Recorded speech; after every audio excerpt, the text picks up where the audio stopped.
શ્રી ગુસાઈજી પ્રભુ ચરણ જ્યારે કૃપા કરે તો માનો ઠાકોરજીની કોઈ ટહેલ આપી દે, ઠાકોરજીની કોઈ સેવા આપી દે, યા ગુસાઈજી જ્યારે કૃપા કરે તો પોતાની ટહેલમાં રાખી દે, ત્યારે માનવું કે શ્રી ગુસાઈજી પ્રભુ ચરણની કૃપા છે. કોઈ વ્યક્તિ ચાહે ભગવત ભાવ ના હોય, ભગવત સેવા કરતો ના હોય, પણ અચાનક આપની પાસે આવે અને કહે તમે ત્યાં જાઓ છો તો જરા આ વસ્તુ એને કહેતા આવશો. અને જ્યારે આ વસ્તુ કહી ત્યારે હવે એ ત્યાં જવાનો હતો, એ ત્યાં જયા વિના રહેવાનો નહોતો, પણ હવે જતો નથી, હવે એના ગુરુની આજ્ઞાનું પાલન પણ કરી રહ્યો છે. અને જ્યાં ગુરુની આજ્ઞાનું અનુસરણ કરતા કરતા જ્યારે વ્યક્તિ કોઈ કાર્ય કરે તો સાચા અર્થમાં કહેવાય કે રાજકાજે જોડિયા. રાજકાજ એટલે ઠાકોરજીની સેવામાં એને એવો જોડી દે, એવો જોડી દે. શ્રી મહાપ્રભુજી ને ગુસાઈજીએ, ખાસ કરીને શ્રી ગુસાઈજી પ્રભુ ચરણે સેવાનો ક્રમ પણ એટલો બધો બૃહદ બતાવ્યો. આ દિવસે આ શૃંગાર, આ દિવસે આ સામગ્રી, આ દિવસે આવા રંગના વસ્ત્ર, અને ઘણા તો એવા એવા નામ વસ્ત્રના કે વૈષ્ણવ ગુજવાઈ જાય. આ કયો રંગ? અને આખો દિવસ એકબીજાને ફોન કરીને પૂછવામાં ને પૂછવામાં બીજા બધા લૌકિક કાર્ય કરવાના રહી જાય. એને શું કહેવાય? રાજકાજે જોડિયા. આખો દિવસ એને કેને પ્રકારે ને શ્રી ગુસાઈજી ભગવત સેવામાં એવા ગુચવેડા રાખે, એવા ગુચવેડા રાખે કે પ્રભુની સેવા છોડીને બીજો વિચાર જ કરવાનો ટાઈમ ના મળે. શ્રી ગુસાઈજી લાગ્યું કે જો સીધું સરળ અને બહુ જ અનુકૂળ આપી દઈશ, કેમ હસવું આવે ગયું, તો નિશ્ચિંત થઈને બધે કરશે. પણ સરળ માર્ગ બતાવ્યો, પણ એક તુક્કો એવો છોડી દે કે વિચાર કરવામાં ને વિચાર કરવામાં, આ આકાશી રંગ કયો, આ રંગ કયો, આ ઢાકનો મુકુટ કેવો હોય, આ કેવું. અને આ કૃપા કરીને સેવા રીત, સેવા પ્રણાલિકા પણ એવી આપી કે રોજના નવા વસ્ત્ર, રોજના નવા શૃંગાર. અને જ્યાં ખેલના દિવસો આવતા હોય, અરે આજે સ્વર્ણના શૃંગાર આવશે, અરે સફેદ વસ્ત્ર આવશે, એ તૈયારીમાં લાગી જઈએ. અને જ્યાં એક ઉત્સવ પૂરો થયો ત્યાં બીજા ઉત્સવ વધાઈ બેસે મહિના પહેલા. જ્યાં એક ઉત્સવ પૂરો થયો અને મહિના પહેલા વધાઈ બેસી ગઈ. હવે એની તૈયારીમાં ને તૈયારીમાં આખું વર્ષ ક્યાં વીતી જાય ખબર ના પડે. એને શું કહેવાય? શ્રી ગુસાઈજી કૃપા કરી રાજકાજે યોજ્યા. અને પ્રભુના કાર્યમાં જીવને એવો ગુચવાઈ દે, એવો ગુચવાઈ દે કે બીજા કાર્ય કરવાની ઈચ્છા તો હોય પણ બીજા કાર્ય કરવાનો એને ટાઈમ જ ન મળે. અને સેવા પ્રણાલિકા આપણે જોતા હોઈએ, આપણી ક્રમ જોતા હોઈએ, આપણા સૃષ્ટિ માર્ગની પ્રણાલિકા જોતા હોઈએ, અમુક વસ્તુની સજાવટ અમુક રીતે કરવાની. અને જે દિવસે રીંગણા બિલકુલ મળતા ન હોય એ દિવસે રીંગણા ખાસ આવે, આખું ગામ ગોતતો ફરવે, આખો શહેરમાં મળતો રહે. આ દિવસે કંકોડા જ રોગવાના, અને એવા દિવસે કંકોડા તેરસ આવે કે ગામમાં ક્યાંય કંકોડા મળતા ન હોય. કે આ દિવસે રોગાવ, અને એ ગોતવા માટે બિચારો આખો દિવસ ફર કરે. ઘરે વિચાર નીકળ્યો બસ આ લઈને આવું અને પછી બીજા બધા કામ કરવા જાઉં. જ્યાં આ વિચાર આવે એવી લીલા ઠાકોરજી કરે, એવી લીલા કરે, આખા ગામમાં ક્યાંય ના મળે. અને પડતો એ જ પ્રભુના કાર્યમાં ગુચવાયેલો રહે, એ જ પ્રભુના કાર્યમાં અટવાયેલો રહે. એને શું કહેવાય? રાજકાજે યોજ્યા. ઘણી વાર એવા જીવો ઉપર એવી કૃપા થઈ જાય. મને ક્યાંક ખ્યાલ છે કે કોઈ વૈષ્ણવ આવ્યા હતા અને કોઈ આચાર્ય પાસે અને કહ્યું કે આ ગ્રંથ મારે ભણવાની બહુ ઈચ્છા છે, મારે સમજવો છે. તો કહે કે આ ગ્રંથ સંસ્કૃતનો છે તો ફલાણા પ્રોફેસર બહુ સારા છે, એની પાસે ભણો. તો એ બહુ સારા વિદ્વાન સંસ્કૃતના, અને આ ભણવા માટે ગયો. હવે એની પાસે આ ભણ્યો, એ તો અન્ય માર્ગી હતા, પણ ભણતા આને ભાવ ન જગ્યો પણ એને ભાવ જાગી ગયો, અને એ આવીને વૈષ્ણવ બન્યો. તો ઘણી વાર એવું થાય, જે કરવા ગયા હો કોઈ અને લાભ બીજો કોઈ લઈ જાય. ભક્તિ માર્ગ શું છે? તો પાલકીની સવારી છે. પાલકીની સવારી કોણ કહેવાય? 4 જણ મહેનત કરે ને પહોંચે 5મો. 4 જણ ભાર લઈને જતા હોય અને અંદર બેઠેલો આરામથી પહોંચી જાય. તો આ ભક્તિ માર્ગ પણ કંઈક એવો છે. અને રાજકાજે યોજ્યા, એ પણ શ્રી ગુસાઈજી પ્રભુ ચરણ એવી કૃપા કરે, એવી લીલા કરે. ઘણી વાર જોજો ઠાકોરજી આમ વિચાર કરો કે આજે બસ ફટાફટ શૃંગાર કરીને હું તરત આ કામ કરવા જાઉં, અને જ્યાં આ વિચાર આવ્યો શૃંગાર ધરાય ને વડા, શૃંગાર ધર્યા ને વડા. જ્યાં આમ એ દિવસે મનમાં વિચાર આવ્યો હશે ને કે બસ ફટાફટ હમણાં શૃંગાર કરું, ભડાવા શિંગાર કરીને બીજા કામ કરવા જાઓ, એ દિવસે તમે જો ઉઠી નહીં શકો. રોજ 15 મિનિટમાં ઉઠતા હશો, એ દિવસે કલાક પૂરો. શું કહેવાય? રાજકાજે યોજિયા. આપણી ઈચ્છા હોય કે ન હોય, ઋષિ ગુસાઈજી પ્રભુ ચરણે એવો મનોવૈજ્ઞાનિક ક્રમ આ ભક્તિ માર્ગની સેવા પ્રણાલિકામાં ગોઠવ્યો છે કે તમે ઈચ્છા કરીને પણ ભગવત સેવાને એક ક્ષણ માટે ભૂલી ન શકો. અને ઠાકોરજીને પણ કેવો વૈષ્ણવ ગમે કે જેના મનમાં રોજ સવારે ઉઠીને પ્રશ્ન જાગે, આજે શું કરવાનું? ઠાકોરજીને પણ નિશ્ચિંત વૈષ્ણવ ના ગમે. નહીં પેલા વૈષ્ણવ કે 7 દિવસની ભેગી સામગ્રી કરી દઉં એટલે કાલે ચિંતા નહીં. જ્યાં 7 દિવસની ભેગી સામગ્રી સિદ્ધ કરી અને ઠાકોરજી એ દિવસે બધું આરોગી ગયા. ઠાકોરજી કે સવારે ઉઠીને નિશ્ચિંત હોય એવો વૈષ્ણવ મારે ન જોઈએ. મારે તો એવો વૈષ્ણવ જોઈએ રોજ સવાર પડે ને એનું મન ચિંતામાં હોય. આજે ઠાકોરજી શું અરોગાઈશ, આજે ઠાકોરજી શું ભોગ ધરીશ, આજે કઈ સામગ્રી સિદ્ધ કરીશ. જેના મનમાં નિત નવીન મનોરથ જાગતા હોય, મનોરથ જાગતા હોય એવો વૈષ્ણવ મારે જોઈએ. અને એટલા માટે શ્રી ગુસાઈજીએ એ જીવ કે જે લૌકિકની અંદર એવા રચેલા પચેલા હતા, લૌકિકની અંદર એવા ફસેલા હતા, એને ઠાકોરજીની ટહેલમાં જેન કેન પ્રકારેણ કોઈ પણ પ્રકારે જોડીને એવા ઠાકોરજીની સન્મુખ કર્યા કે જીવ પ્રભુના કાર્યથી, પ્રભુની સેવાથી એક ક્ષણ પણ અલગ થઈ શકતો નથી. આપણે ઘણી વાર જોઈએ ઘરમાં આખો દિવસ તમે સેવા કરતા હો અને ઘરનો કોઈ વ્યક્તિ છે કે જેને વારે વારે કહેતા હોય, કરતો ન હોય, તો ગુસાઈજી જે પ્રકાર બતાવ્યો એ પ્રકાર કરો, રાજકાજે જોડો. એમ ન કહો કે ઠાકોરજીની સેવામાં આવીને બેસ, આટલી માળા કર, આ કર. બોલે એટલું કહો, બહાર જાય છે જો ઠાકોરજી માટે શાક લાવવાનું છે, આનું લેતો આવજો. અને એટલું પણ કરે છે ને તો સમજી લો એ રાજકાજમાં જોડાયો. અને જ્યાં ઠાકોરજીની ટહેલ કરવા લાગ્યો તો પ્રમોશન થતા વાર નહીં લાગે. હમણાં બહારની સેવા કરે છે અને પ્રમોશન થશે તો ભીતરે આવશે. રાજકાજે જોડે. અને શ્રી ગુસાઈજીએ રાજકાજમાં જોડીને ઘણી વાર વૈષ્ણવને ત્યાં કામ કરતો હોય, વૈષ્ણવને ત્યાં ટહેલ કરતો હોય, હવે એ વૈષ્ણવને ભાવ હોય કે ન હોય, પણ એને ત્યાં કામ કરતા કરતા એ આગળ વધી જાય. એ શું બતાવે છે કે રાજકાજે જોડ્યા. અને શ્રી ગુસાઈજી પ્રભુ ચરણે એ લૌકિકના કાદવમાં ફસેલા, એ લૌકિકના કીચડમાં ફસેલા મનુષ્યના મનને ભગવત સેવાના રંગથી એવો રંગી નાખ્યો કે ઠાકોરજીની ટહેલ કરવા લાગ્યા. કારણ કે આ માણસનું મન કેવું છે, આપણું મનોવિજ્ઞાન પણ કહે ને માણસનું મન કેવું છે, તો આ માકડા જેવું છે. જેમ એક વાંદરું એક ડાળીમાં બેઠેલું રહે નહીં, એક ડાળીથી બીજી ડાળીમાં, બીજી ડાળીથી ત્રીજી ડાળીમાં, જેવું ચંચલ એલું માકડું છે, મરકટ છે, એવું ચંચલ મનુષ્યનું મન પણ છે. એક ડાળીથી બીજી ડાળીમાં, બીજી ડાળીથી ત્રીજી ડાળીમાં.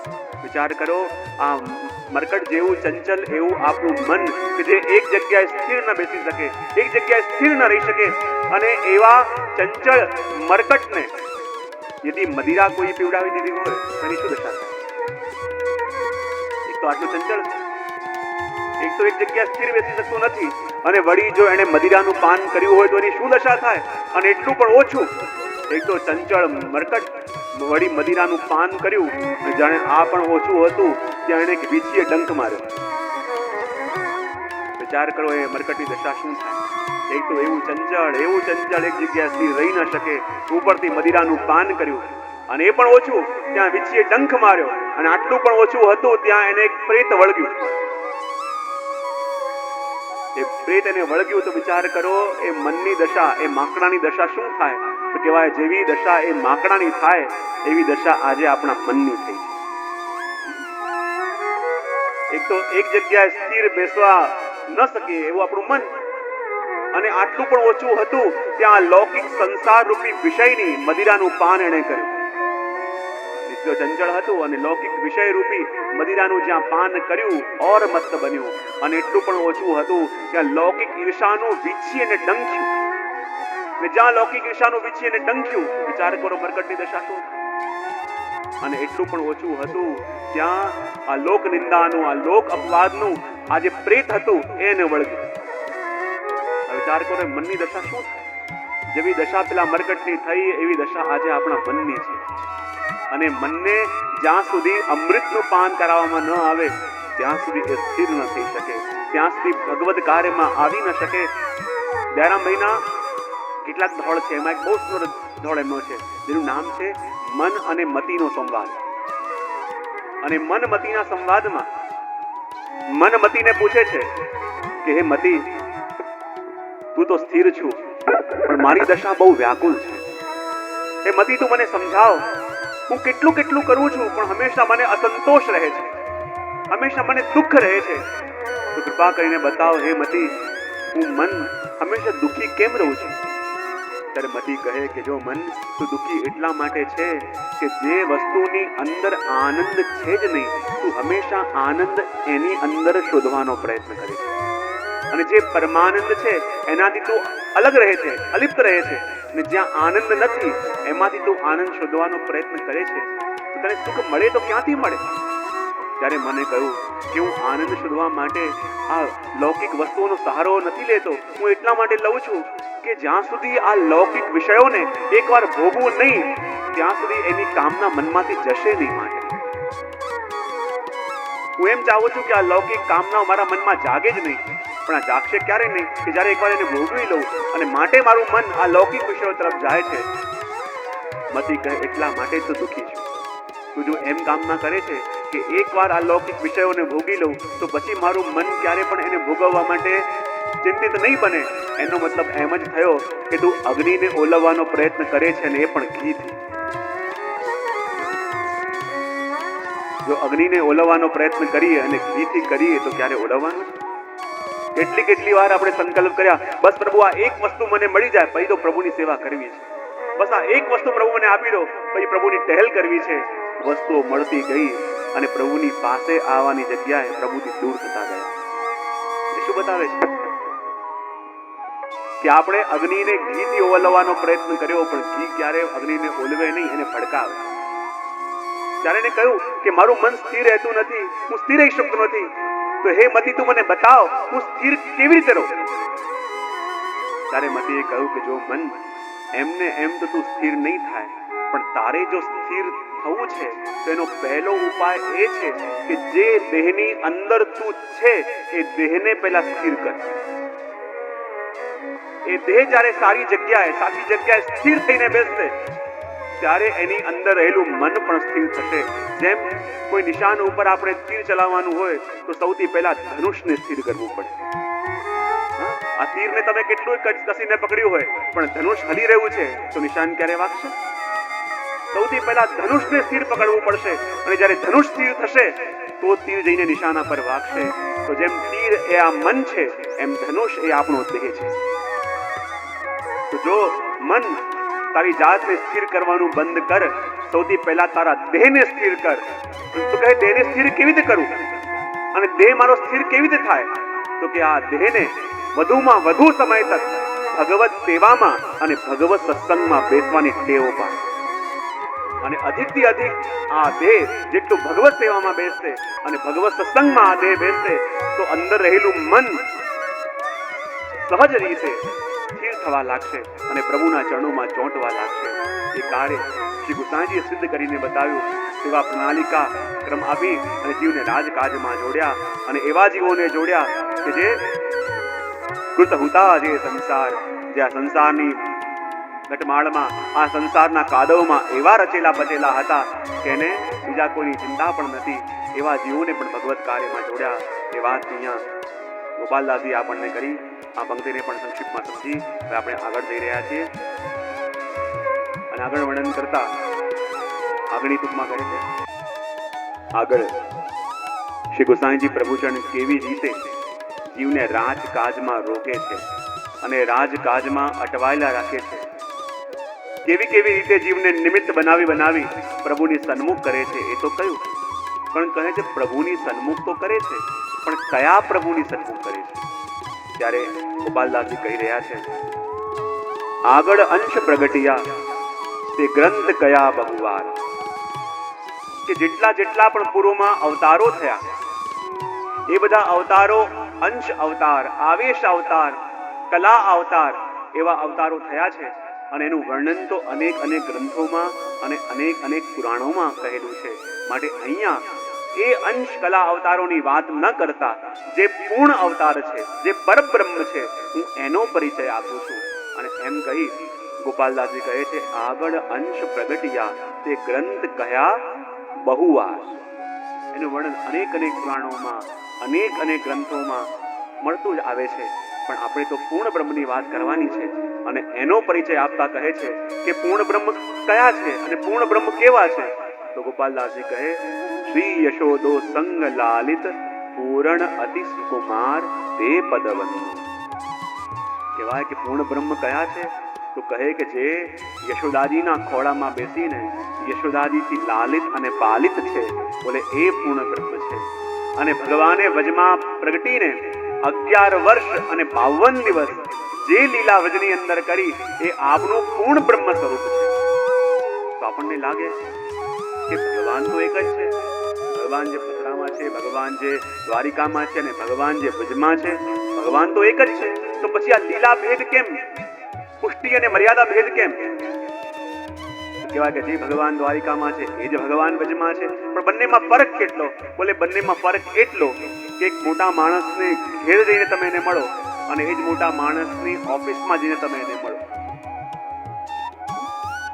એ કોઈ મોટો માણસ હોય, તમે એને ઘેર મળવા માટે જાઓ અને ઘરે મળવા જશો, તમારી સાથે બેસશે, વાતચીત કરશે. અને એ જ મોટા માણસની ઓફિસે મળવા જાઓ, કેટલી એપોઇન્ટમેન્ટ લેવી પડશે અને એપોઇન્ટમેન્ટ લીધા પછી પણ એની પાસે મળવાનો ટાઈમ હોય કે ન હોય. તો કહેવાય બંનેમાં ફરક એ જ, સ્વરૂપ એક જ છે.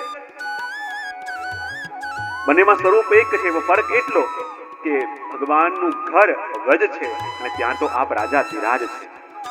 તો એક જ વ્યક્તિને તમે એના ઘરમાં મળો અને ઓફિસમાં મળો, એ જેટલો ફરક છે એટલો જ ફરક આ બંને સ્વરૂપની અંદર આપણને જોવા મળે. અને માટે કહ્યું, શ્રી યશોદા સંગ લાલિત પૂરણ અતિ સુકુમાર તે પદવન્નુ. કે પૂર્ણ બ્રહ્મ કયા છે? કે જે વજમાં પ્રગટ્યા અને વજમાં પ્રગટી અને 11 વર્ષ અને 52 દિવસ જે લીલાઓ કરી અને પોતાના નિજજનોને સુખ આપ્યા. એટલા માટે તો નહીં, એટલા માટે તો કેટલાક ગોપીજનોને મનમાં વિચાર આવ્યો, પ્રભુના સખાઓને વિચાર આવ્યો અને પ્રભુના સખાઓએ આવીને ભગવાનને કહ્યું, અરે કનૈયા, એટલે શું? અમે એવું સાંભળ્યું છે, લોકો એવું કહે છે કે તું તો વૈકુંઠનો નાથ. ભગવાન કે આ સમાચાર તમને કોણે આપ્યા? કે ઘણા લોકો કહે છે, જો તું વૈકુંઠનો નાથ હોય અને અમે તારા સખા છીએ તો શું ક્યારેક તારા વૈકુંઠના દર્શન નહીં કરાવે? ભગવાનને લાગ્યું કે આ લોકોએ મને પકડી પાડ્યો છે તો મારો પરિચય પણ આપવો પડશે. ભગવાન કે તમે મારા વૈકુંઠના દર્શન કરવા માંગો છો? બોલે હા. એવું કરો, એક ક્ષણ માટે બધા આંખો બંધ કરો. જ્યાં ભગવાને કહ્યું અને બધા સખાઓએ પોતપોતાના નેત્ર બંધ કર્યા અને જ્યાં નેત્ર બંધ કર્યા શું જોયું કે વૈકુંઠમાં જઈને લોકો ઊભા છે અને ત્યાં દિવ્ય સિંહાસન છે, એમાં ભગવાન લક્ષ્મીજી વિરાજમાન છે. મોટા મોટા દેવતાઓ એમની સ્તુતિઓ કરી રહ્યા છે. બહાર જય વિજય દ્વારપાલ ઊભા છે અને જ્યાં આવો ભવ્યતા જોયો અને આ સખાઓ તો થર જોવા લાગ્યા અને આંખ ખોલી અને ભાગતા કનૈયાના ચરણોમાં પડ્યા. એટલે કે અમારે આ ભગવાન ના જોઈએ, અમારે તો આ ભજનો કનૈયો સારો, જેની સાથે અમારે જે બોલવું હોય બોલી શકીએ, જે વાત કરવી હોય વાત કરી શકીએ. ત્યાં તો મોટા મોટા દેવતાઓ જેની સ્તુતિ કરે એ જ ભગવાન જ્યારે વજમાં આવે તો ગોપીઓની છછિયાવર છાછ પર પણ નાચ કરીને બતાવવો પડે. ત્યાં મોટા મોટા દેવતાઓ એમની સેવા કરે અને અહીંયા આવીને એ જ્યારે ગોપી પાણી ભરવા આવે, ઘડો ભરેલો હોય અને કહે, અરે કનૈયા, આ ઘડો મારાથી ઉચકાતો નથી, જરા ઘડો મને ઉચકાવી દે, તને છછિયા પર છાછ આપીશ. અને એ જ કનૈયા આવીને અને ગોપીનો ઘડો લઈને એને માથે પધરાવી દે. કોઈ સખા કે, અરે કનૈયા, આજે મારી ગાયો ચરાવવા લઈ જા. અને એ જ પ્રભુ જ્યારે વજમાં આવ્યા એમના સખાઓની ગાયો ચરાવવા માટે લઈ જાય, ગોપીઓના કામ પણ કરી દે. અને માટે તો કહ્યું કે અમારે પૂર્ણ બ્રહ્મ કોઈ છે, પૂર્ણ અવતાર એ છે કે જેને વજમાં રહીને આ બધી લીલાઓ કરી, આ બધી લીલાઓ પ્રગટ કરી.